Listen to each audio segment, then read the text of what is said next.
আসসালামু আলাইকুম রহমতুল্লাহ বারকাতুহু। জনাব নুরুল ইসলাম ভাই, আপনি প্রশ্ন করেছেন জুমার নামাজ টোটাল কত রাকাত।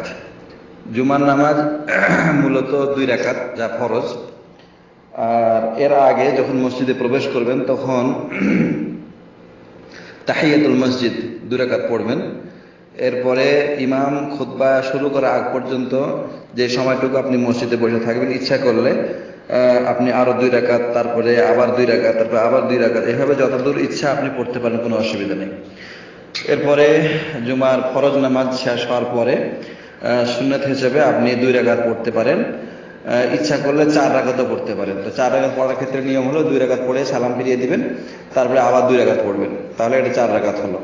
এই হচ্ছে জুমার নামাজ। জুমার নামাজ এর রাকাত সংখ্যা বলা হলো।